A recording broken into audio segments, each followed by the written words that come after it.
Okay. Good morning.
Okay, guys. Oh, somebody's out there.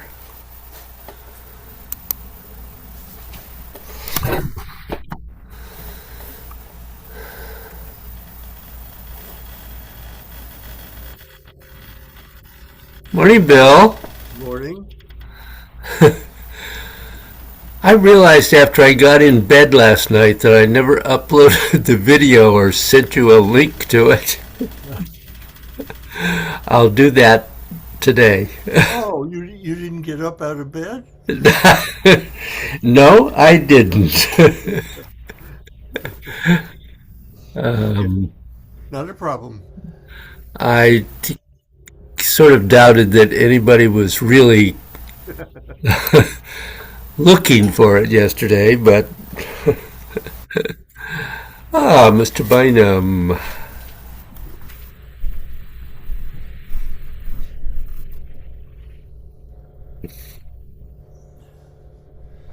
Morning, Bill. Morning, Bill. Morning, Bill. I'm not Bill, though. Yeah. Good morning, Dave. How are you? I'm well. I didn't wake up very early, but I'm well. I'm present. Well, you're at least awake. Yeah, right. I'm awake. I have garments on my back. Yeah. Uh, Sounds like Joanne is going through and Rick are going through a lot. Ah, yeah.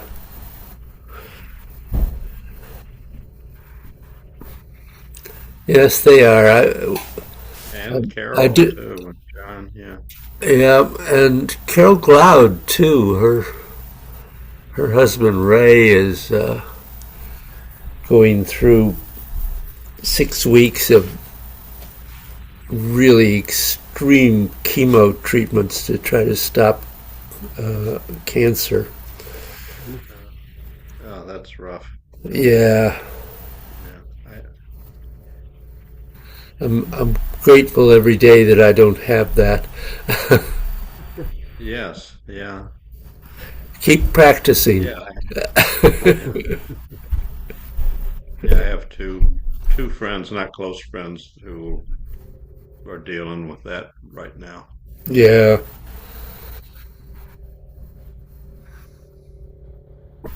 We had our much younger, one of Madeline's nephews had glioblastoma. Hmm. Yeah, That's, I don't know if the treatment's worth it, frankly. Yeah. yeah. I know two people who've had He it. lasted less than 2 years. Right. He did have a few good months at the begin, after the treatment started. Well, Hmm. I had never heard of that until about 4 or 5 years ago. yeah, yeah. And all of a sudden, 3 or 4 people that I have either known or heard of. Wow. That was what killed Ted Kennedy too. He sort of made it famous. So, Yeah. Hmm. Well, ladies. Oh, Carol will not be here. Right. oh, And Carol, I think Joanne. Joanne I don't know. emailed. I'd heard the beginning uh, of last week's session. Joanne had all these doctor's appointments coming up. Maybe she. She said she had a nurse there this morning. Oh, okay. I didn't see that one. Yeah. It was last night. Yeah. Oh, after I went to bed. When it came in.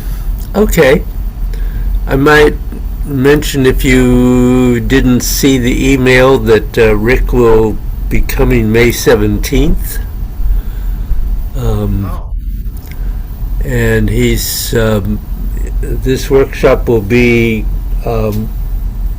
introducing what he's developed in his third book, which will be released this summer. So we get a little preview. oh.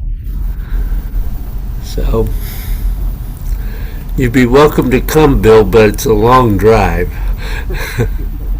It is a ride. Yeah, I could take the train to Saybrook, but then Well, I'm sure we could find you a ride from there if you wanted to do that. Okay, so I guess it's just the two of you.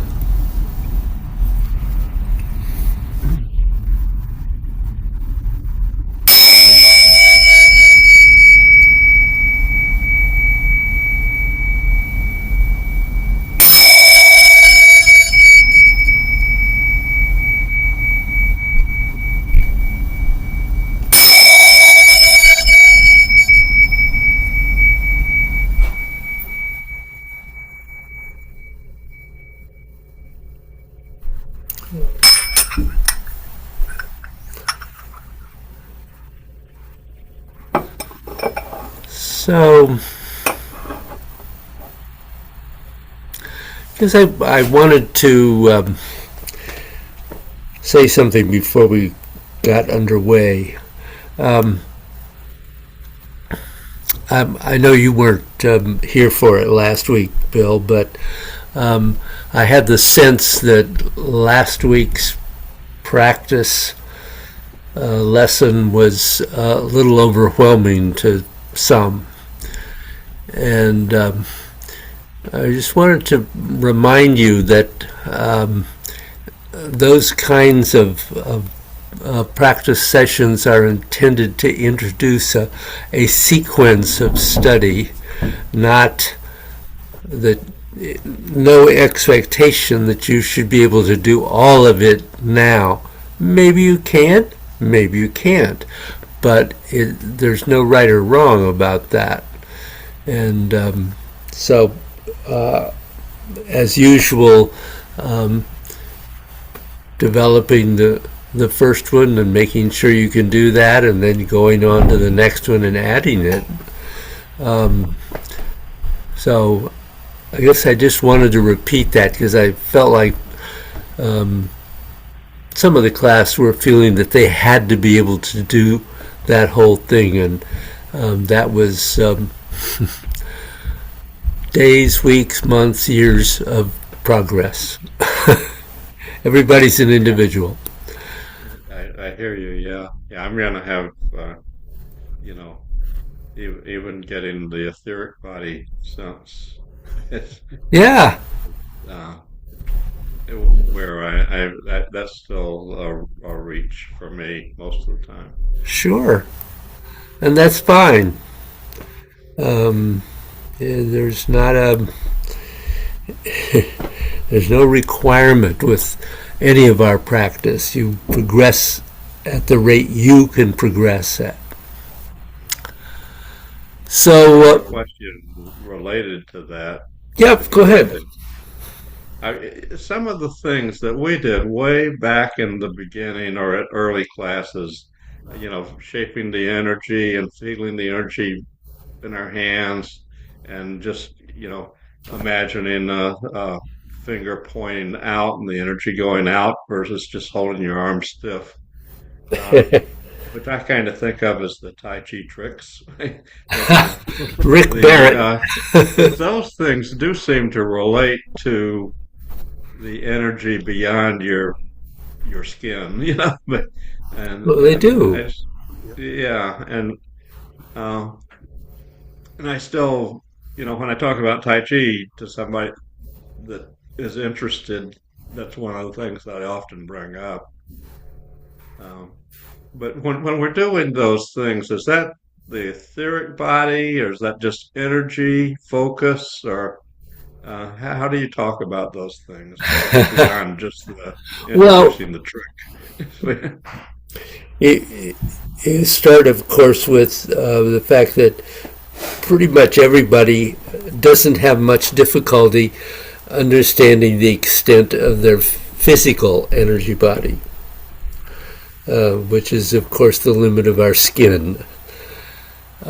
So if you feel energy moving out from your body beyond your skin, you're moving into the etheric body, which is the second energy body. How how much you feel, how large your etheric body is, whether you can feel the boundary or not. These are all stages of development, really.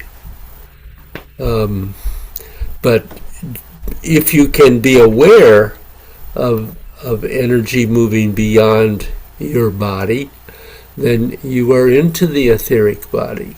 So that's good. And one of the things to remember, pointing out that pointing exercise of Rick's, is that as soon as you started to think about the finger, you had no energy going out. Right. So it's really that's certainly a part all this development of awareness of the energy bodies beyond the physical body. Ideally, at minimum, we eventually are aware of the emotional body and the mental body.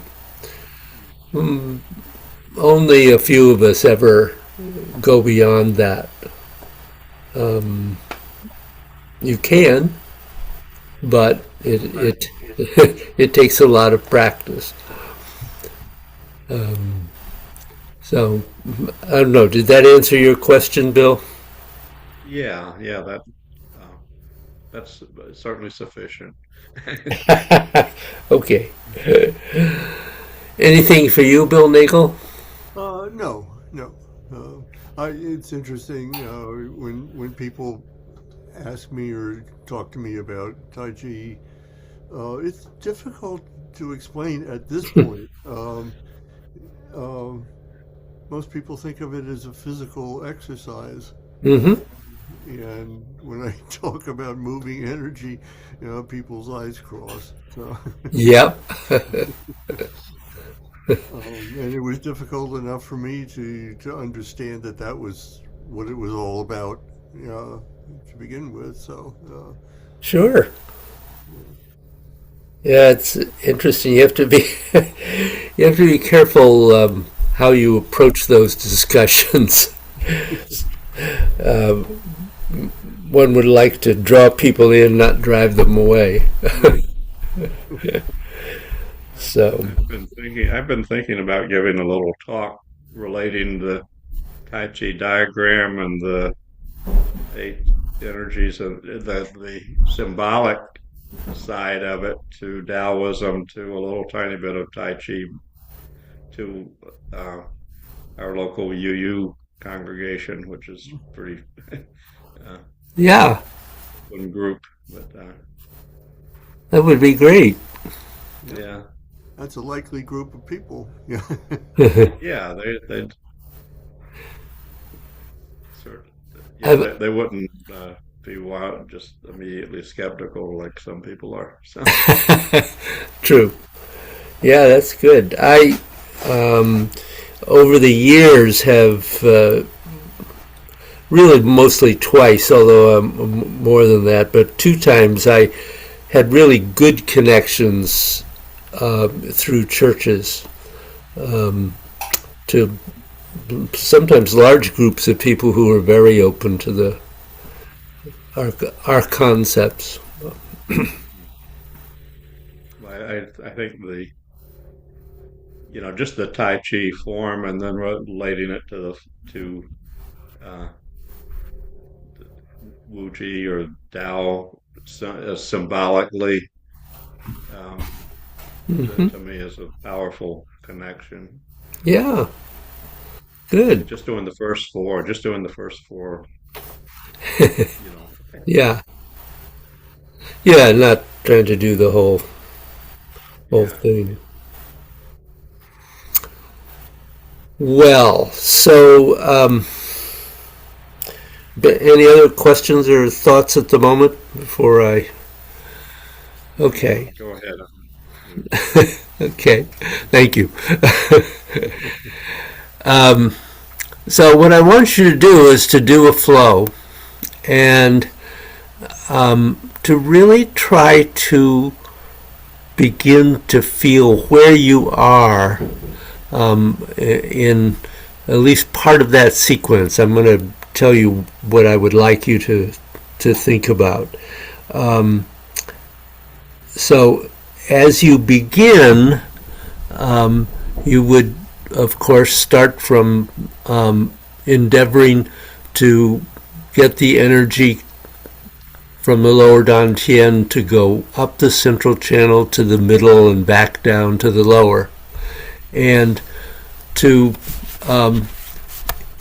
as that flow is stable, then to endeavor to also have it hold for whatever time is appropriate for you at the upper and the lower without stopping the movement.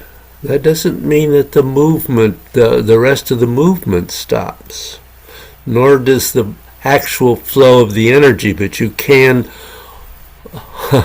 you can hold some of it at each one of the dantians as you continue. And then if that is relatively stable for you, then you want to go into recognizing the energy moving beyond your physical body, and ideally eventually being clear about where the boundary of your etheric body is. And that, as we were talking a moment ago, difficult to tell. When you're ill, it can be very, very close to you. For most of us, generally it will be about 2 or 3 feet, although it's capable of being much further, as I think you're very aware. But you're just simply trying to begin to be aware of where the boundary of your etheric body is. And then after that, of course, if you're able to do that, then you would want to begin to feel the energy going beyond that, and awareness, beginning to develop an awareness of your emotional body.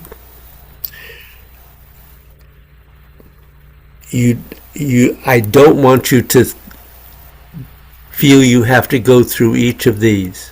I want you to start with the beginning, and if you need to just do the first step all the way through, that's fine. If you find after you practice, have you gone part way through that first stage is relatively clear, then go on to the next one.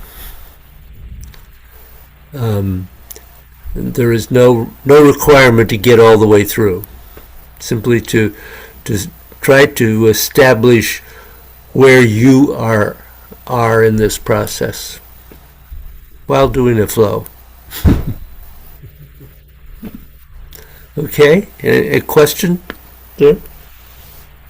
Yeah, the part about holding at the middle or the lower dantian. I know when it comes to that point, I'm going to have a little bit of a problem, because at this point, the opening and closing, the lengthening in and the lengthening out, everything is connected. Mm-hmm. And if I hold the energy at some point, I think there's going to be some confusion inside me. And indeed, there probably is. And what you're endeavoring to do is to clearly define the upper and lower the middle and the lower dantian. Yeah. Clearly define your awareness of it without interrupting the other flows of energy in the body. So, I know that sounds not only counterintuitive, but as if you can't actually do that. But interestingly enough, you can. So play with it a little. Okay. Give it a whirl. And don't be concerned about your confusion. That's a point at which we fall into. I have to do something about this.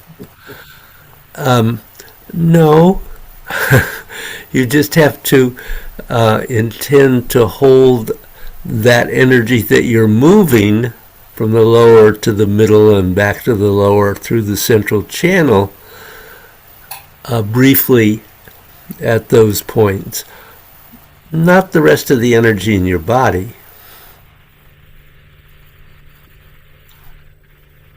Yep. No, that I understand. Yeah. Okay, okay. All right. Well, do a flow and see what happens.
my perspective, David's having an out of body experience.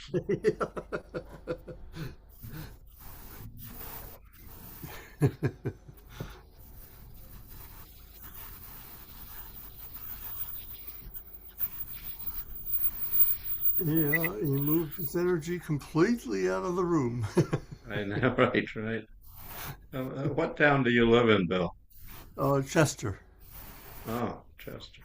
do you Wow. know?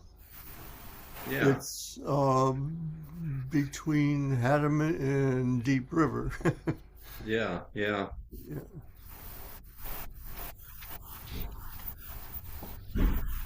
Yeah, we used to live in East Hampton. Ah, okay.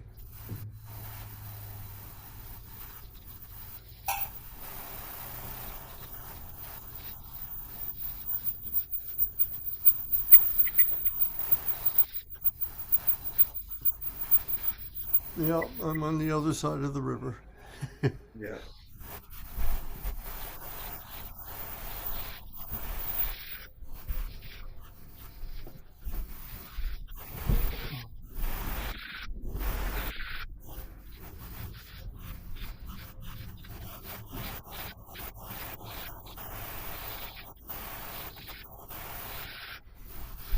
You've been with David a long time, I'm surmising. Yeah. Yeah, it seemed like he had us. I don't know if somebody else was there or what's going on.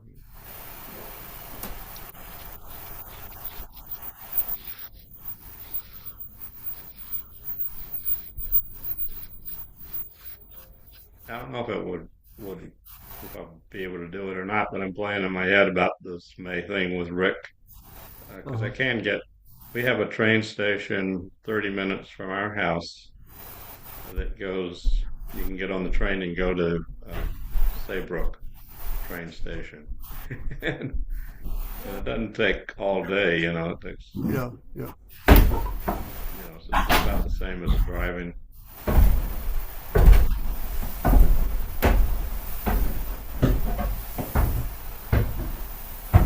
The thing is, Saybrook doesn't have a car rental place, or at least they didn't a couple of years ago. No, not there at the train station that I know of. Yeah. My apologies. Oh, Yeah. that's fine. We surmised you were having an out of body experience. Something like that, yes.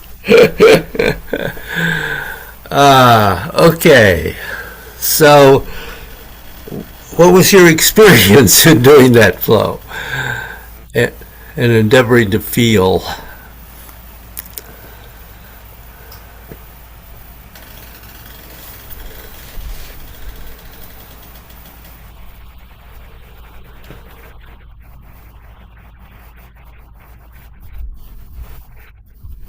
What did you feel?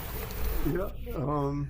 I um, I can sense the difference, the distinction, certainly between the lower and the middle dantians. Good. I did have.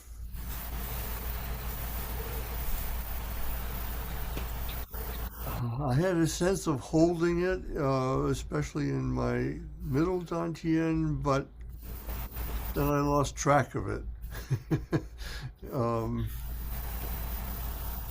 as I went through the physical movements and the breathing, as I said, um, things are at this point moving in tandem with each other, and as smoothly as I can get in having one aspect stop was difficult. One thing I realized I didn't say is once you have a clear sense of both the middle and lower dantian, you certainly let go of that holding practice. Oh, okay. And I apologize. I should have said that before you started because uh, that's its only purpose, really. Okay. So I interrupted you. No, no, I was done. Oh, It wasn't as uh, the energy wasn't as full this morning as sometimes it is. It's disappointing, but I'm never sure what's going on when that happens. I suspect it's that I'm not uh, appropriately focused. So, did you have any sense of the energy moving beyond your physical body? yes, I as is usual, I around the hands and lower arms and between the knees and the ankles. Hmm. Those Okay. two are typical places for me. Uh-huh. That's when I feel that that's where it shows up first and where it's most noticeable. So, Mm-hmm. Um,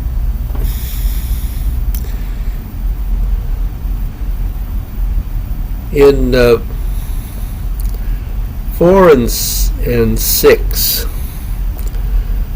where we have that movement out of the lower dantian and out to the sides, yeah, um, that's really the place where we're hopefully feeling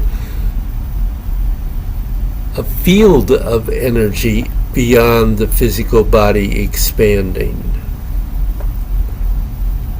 Um, it, it sounds to me like you're started, but you're not really feeling the field of energy. well, I will say that uh, I don't know how to describe it. It's not physical necessarily, but from the point that my arms move out from my torso Mm-hmm. to about, mid height, it feels like they are going through something. Okay, Um, that's good. um, and I mean, that's more pronounced than the rest of the way around. Yeah. Okay. Well, that's where it should be more pronounced than the rest of the way around, because then you're bringing it in and down. Yeah. Okay. Mr. Bynum?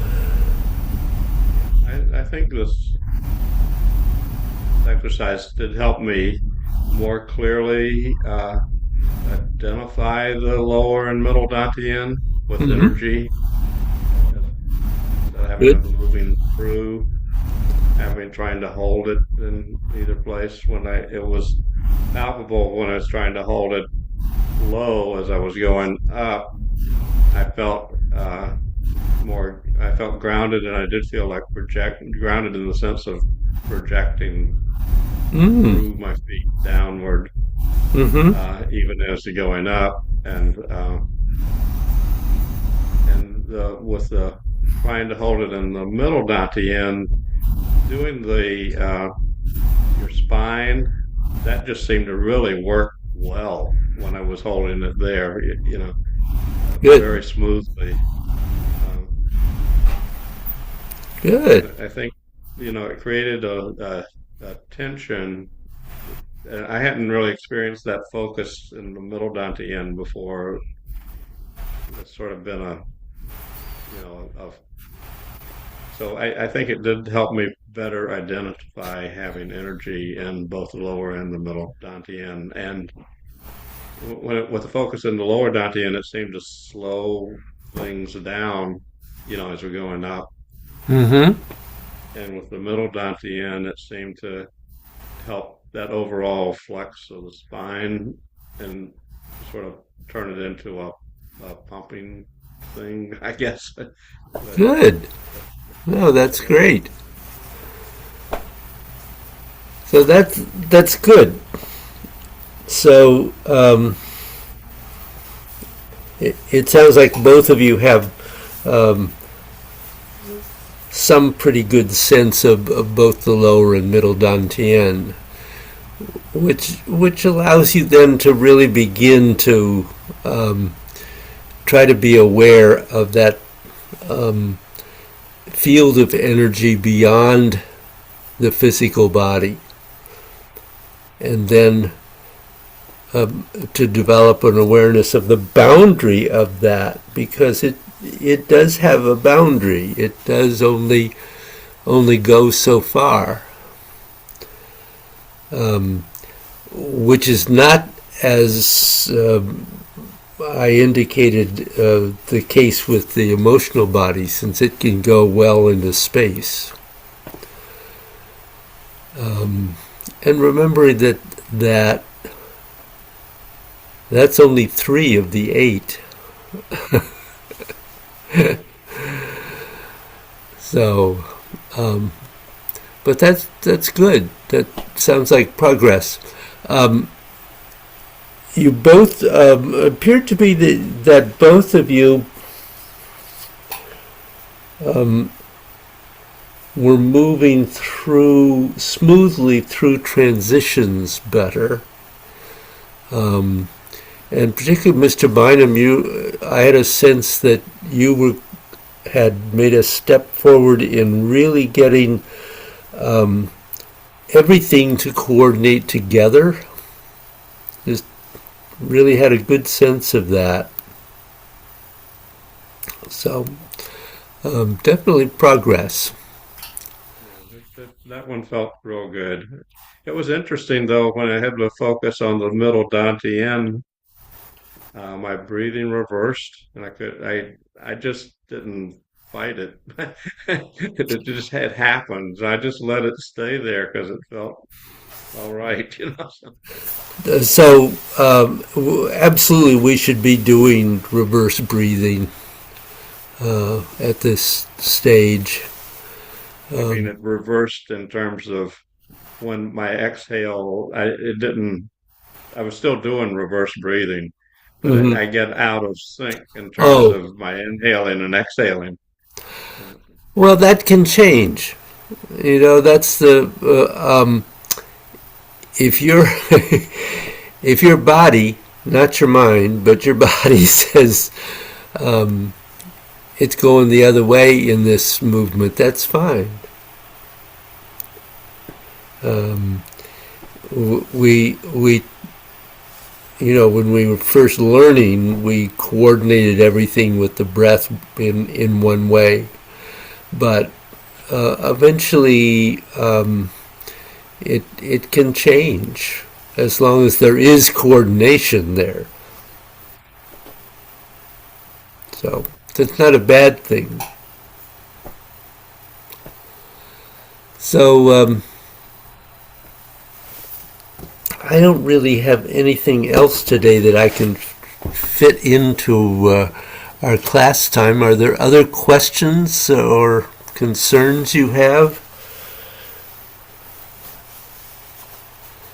So, well, at this point, when I think about, etheric body, and when I'm doing it, one of the things early on, things that was one of several different little breakthrough things as you kept revealing it was the 5 points and Mm-hmm. projecting energy that way. And that one is still real strong for me, more so than anything totally surrounding, my body Mm-hmm. going sideways and stuff. So, I wonder if you could comment on that a little bit, because that is how I relate to, uh, getting energy beyond both pulling it in and having it go out. So, So that's absolutely the principal thing, of course, with the 5 points is getting the energy to move within the body, but then it progresses to extending beyond the body into the etheric body, and you can feel the boundaries of the etheric body through the 5 points. So, in other words, there is a boundary above the head, and there is a boundary where the fingers and the toes, the energy extends to beyond the finger and toes until it reaches the end of the etheric body. So, yes, you're both developing movement within the body and also beginning to extend out of the body, and can use that to begin to define the boundary. Eventually, it feels like a sphere around you. It's not just a point out to the side or up or down, wherever you're feeling it. But eventually, it is a spherical sense around you. As as eventually, ideally, is almost everything. We're endeavoring to get the movements to be spherical, which encourages that awareness that the energy surrounding us is also in spheres. I don't know if that helps or not, but it's definitely there.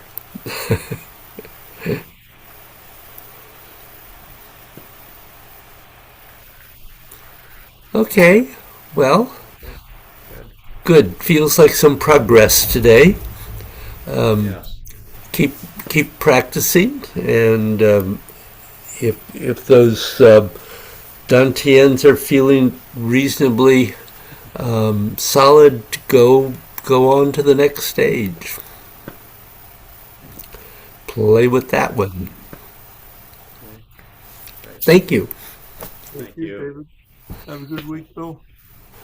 See you Yeah, guys. Take care. both you guys have a good week. Yeah. See you next week. Yep.